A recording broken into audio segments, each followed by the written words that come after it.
The night in Dry Creek was calm and wide. The small frontier town slept under a silver moon, and the sound of horses settling in their stalls mixed with the soft creak of wooden doors. Inside the saloon, the yellow lanterns threw slow shadows across the walls. The air was thick with dust, laughter, and the smell of whiskey. Luke Carson sat at a corner table with a few ranch hands. His hat was tilted back, his boots stretched out, and the long day's work was hidden behind the burn of drink. He had spent the week fixing fences and chasing wild horses for a rancher north of town.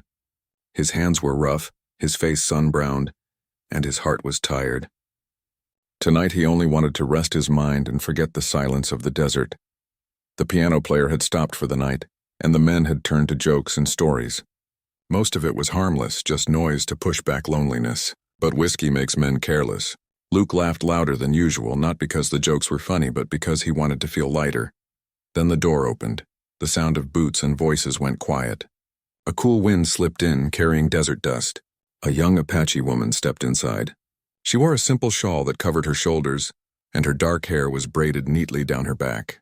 Her face was calm, her eyes deep and steady. She carried a small woven pouch, maybe filled with herbs or things to trade. Every man in the saloon stared. Some lowered their eyes. Others whispered. Everyone in Dry Creek knew the Apache camp lay beyond the hills, and most townsfolk avoided that side of the desert. Seeing her walk into the saloon took them by surprise. She looked too proud to be afraid, too graceful to belong to a place filled with dust and noise. Luke noticed her too. He watched as she stepped up to the counter, her voice low as she spoke to the barkeep, asking for something. Maybe flour, maybe water. The barkeep hesitated. Silence stretched across the room like a rope pulled tight. Then Luke, foolish from drink, opened his mouth. He said something meant to sound playful, but it came out sharp. A few men snorted. The words weren't cruel by his own measure, but they carried mockery, something she didn't deserve. She turned slowly to look at him. Her eyes didn't flash with anger. They were still clear, almost sorrowful. She said nothing. The silence in that moment felt heavy. The laughter faded. Even the barkeep looked uneasy. Luke tried to grin and tip his hat, but the sound of his own voice died in his throat. The woman turned, lifted her chin, and walked out of the saloon without a word. The door swung shut behind her, leaving the room cold. For a while, no one spoke. Then the piano player cleared his throat and started a tune, but it didn't fix the air. Luke sat still, staring into his glass. The whiskey no longer warmed him. He felt something inside twist tight, something that told him he had gone too far. Later, as he walked back to his rented room above the stables, the night seemed darker than before. He thought of her quiet eyes, how she hadn't shouted or cursed, how she had carried her dignity like a banner. He told himself he would apologize if he ever saw her again, though deep down he doubted he would. Morning came with a pale sun rising over the wide plains. The wind carried the smell of sage and dust. Luke was up early, brushing down his horse and checking the saddle straps. The rancher wanted him back by noon, and he planned to leave before the day grew hot. Then he noticed something strange on the horizon. A long line of dust moved across the desert far beyond the last ridge. He shaded his eyes. At first he thought it was cattle being driven by another rancher, but the shape was wrong. The dust rolled in a solid wave, steady, powerful. Someone shouted near the well. Others came running. The sheriff stepped out from his office, hand on his belt, his face growing pale. The storekeeper left his porch, squinting toward the plains. Within minutes, the truth became clear. Riders, not 10 or 20, hundreds. The ground began to shake with the sound of hooves. The glint of spears and rifles flashed in the morning sun. They were Apaches, 200 or more, riding hard and fast toward town. Their horses were painted, their faces marked with colors of dust and ash. Panic broke through Dry Creek. Women grabbed their children. Men bolted doors and pulled shutters closed. The blacksmith dropped his hammer, and even the dogs ran for cover. Luke stood frozen beside the corral, his breath tight in his chest. He didn't need anyone to explain. He already knew why they were here. The riders slowed as they neared town, circling it like a storm cloud made of flesh and dust. The leader rode in front, a tall man with strong shoulders, wearing beads of bone and feathers. His face was hard, carved like stone by sun and years. Beside him rode the young woman from the night before. She was different now. Her shawl was gone, replaced by a beaded vest and armbands. Her hair shone black in the sun and her expression was unreadable. The chief raised his hand and the riders stopped. The silence that followed was so deep, Luke could hear the wind scraping along the rooftops. The chief spoke in English, each word slow and heavy. "One of your men shamed my daughter," he said. The townsfolk hid behind windows. The sheriff stepped forward, hat in hand. "Chief, I don't know what happened, but maybe we can—" The chief cut him off with a single look. His horse shifted, snorting dust. Luke's heart pounded. He looked at the young woman. Her eyes found him immediately, and there was no hate in them, only strength. He felt smaller under her gaze than he ever had in his life. He stepped forward, his boots dragging through the dirt. "It was me," he said quietly. I said the words. "It was my fault." The chief's eyes moved to him. Around them, warriors murmured, their hands on their spears. Luke swallowed. He wanted to run but didn't. The chief's voice came again, low and certain. "Then you will come. You will answer to her people." The sheriff grabbed Luke's arm. "Don't be a fool, Luke. They'll hang you or worse." Luke shook his head. "It's the only way," he said. "This started with me. Let it end with me." He untied his horse, mounted, and followed the Apache riders as they turned back toward the desert. The young woman glanced once over her shoulder but said nothing. The riders closed around him and the town of Dry Creek faded behind a cloud of dust. Hours passed. The sun burned higher, the land stretched wide and empty. Luke rode between warriors who did not speak, the rhythm of their horses beating like drums. His mouth was dry, his throat tight with fear and regret. He thought about the night before, about how a few foolish words had brought an army to his doorstep. He thought about the woman, about her silence, her eyes that had seen right through him. He had meant nothing by the insult, but meaning didn't matter. What mattered was respect, and he had forgotten that. By midday, Dry Creek was quiet again. The people watched the dust trail vanish into the far horizon. Some prayed that Luke would return. Others whispered that he was gone for good. The sheriff stood at the edge of town, hat pressed against his chest, and muttered, "God help him." Far away, Luke rode deeper into the desert, following the people he had wronged, unsure of what waited ahead.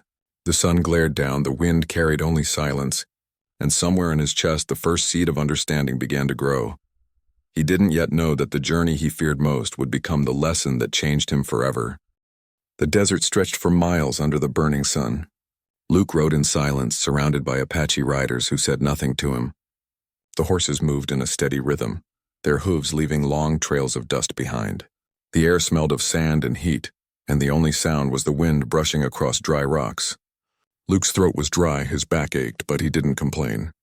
He had chosen to come. By noon they reached a wide canyon. Hidden between the cliffs was a camp, strong wooden shelters, fires burning low, and the sound of children's laughter carried faintly in the wind. The Apache warriors dismounted and motioned for Luke to do the same. He slid off his horse slowly, his legs weak from the long ride. The chief stepped forward. His face was calm but firm. "You are in our land now," he said. "You will speak when you are spoken to. You will show respect." Luke nodded. "I understand." They led him toward the center of the camp. The people gathered to see him, men, women, children, all watching the stranger in dusty clothes. Some whispered, others stared in silence. Luke could feel their anger.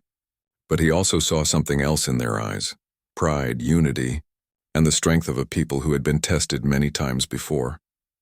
The young woman stood near the fire, her arms crossed, her face unreadable. She was dressed in woven cloth decorated with small beads, her dark hair shining under the sunlight. Her eyes met his only for a moment, then turned away. The chief spoke to her in their language. She answered quietly, and then he turned to Luke. "You spoke shame to my daughter before your people. You laughed and they laughed with you. You wounded her pride and ours. In our way, words can cut deeper than blades." Luke kept his eyes down. "I know," he said softly. "What I did was wrong. I was careless and I have no excuse. I am ready to do whatever you ask." The young woman looked at him for a long time. Her voice was calm when she finally spoke. "You say you are sorry, but words are easy. We will see what you learn from your days among us." The chief nodded. "You will stay here. You will work, eat, and live as we do. You will see our ways. Then we will decide what to do with you." Luke agreed without question. He was given a place near the edge of the camp, a small tent made of hides.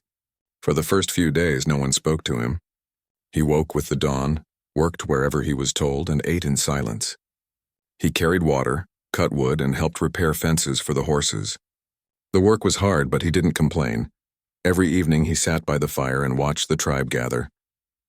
The men told stories of hunts and wars. The women sang songs that rose softly into the night air. The children laughed and played until they fell asleep beside their mothers. Luke listened to the rhythm of their lives and began to see how different and how whole their world was. Slowly, he started to earn their notice. When an older man saw Luke struggling to tie a knot in the right way, he stepped forward and showed him patiently. When a child dropped a basket of corn, Luke helped pick it up without being asked. These small things did not go unseen. The young woman, whose name he learned was Taya, watched him quietly. At first, she kept her distance, but as the days passed, she saw how he worked from sunrise to sunset, never asking for rest. When one of the young warriors hurt his leg after falling from a horse, Luke was the first to run over and help lift him. He tore a strip from his own shirt to bind the wound. That night, Taya came to him by the fire. "Why did you help him?" she asked. "Because he was hurt," Luke said simply. "He is one of the men who wanted you gone," she said. "I don't blame him," Luke replied. "I gave him a reason." She looked at him a long moment, then nodded slowly. "Maybe you are learning." From then on, she began to speak to him more often. She taught him a few words of her language. He taught her a few words of his. Sometimes they walked together near the river that ran through the canyon, talking quietly about simple things and the horses, the stars, the color of the desert when the sun set. Luke began to see the world with new eyes. He saw how the Apache people lived close to the earth, taking only what they needed, giving thanks for every hunt, every drop of rain. They did not waste, they did not boast, and they did not bow. There was strength in their silence and peace in their way of life. Weeks passed. Luke's hands grew calloused, his shoulders strong. He began to laugh again, not the loud, careless laugh from the saloon, but a quiet one that came from respect. One evening, as the fire burned low, the chief called him forward. The people gathered around. "You came here because of your mistake," the chief said. "You lived among us and worked beside us. You have learned our ways. Tell me, what have you learned?" Luke looked at the faces around him. He took a breath. "I learned that I didn't understand what respect meant," he said slowly. "I thought pride was strength, but I was wrong. Strength is knowing when to listen, when to stay silent, when to see another person's heart instead of their skin." The camp was quiet. Taya's eyes softened. The chief nodded. "You speak with truth now," he said. "You came as an enemy, but you will leave as a man who has seen more than most. We do not forget wrongs, but we forgive when a man chooses to make them right." Taya stepped forward and handed Luke his hat. "Go back to your town," she said. "Tell them what you have seen here. Tell them we are not what they think. Tell them respect brings peace." Luke took the hat slowly. His voice shook. "I will tell them," he promised. At sunrise, he mounted his horse. The people watched him go. Taya stood near the fire, her face calm but her eyes thoughtful. When he looked back once, she lifted her hand in a small gesture of farewell. The ride back to Dry Creek was long, but the air felt lighter. The desert no longer seemed empty. It seemed alive. Every rock, every plant, every whisper of wind reminded him of what he had learned. When he reached town, the people stared in disbelief. Some thought he had been killed. Others said he must have made a deal with the chief. The sheriff came out, eyes wide. "Luke, they let you go?" Luke nodded. "They did more than that," he said. "They taught me what it means to be a man." He told them everything, about the camp, about Taya, about how they lived with honor and kindness, even toward a man who had shamed them. Some townsfolk listened quietly. Others turned away, not ready to believe. But Luke didn't argue. He just kept telling the truth until silence filled the room. Months later, when a group of Apache riders came to town for trade, Dry Creek held its breath again. But this time no one reached for a gun. Luke stepped out first, his hat low against the sun. He walked to the edge of the street where Taya sat on her horse. Their eyes met across the dust and years of misunderstanding. She smiled faintly. "You kept your word," she said. He nodded. "And I always will." The people watched as the two spoke quietly. No anger, no fear, just respect. The chief's riders traded goods and left before sunset. And for the first time, Dry Creek felt peace instead of suspicion. As the sky turned red over the horizon, Luke stood alone, thinking of how everything had changed because of one night, one mistake, and one chance to make it right. The desert wind moved softly through the town, and he felt it carry the same lesson Taya had given him, that sometimes the greatest battles are fought not with guns or fists, but with understanding and the courage to say, "I was wrong." Would you like me to continue this same story style into a third story? New title,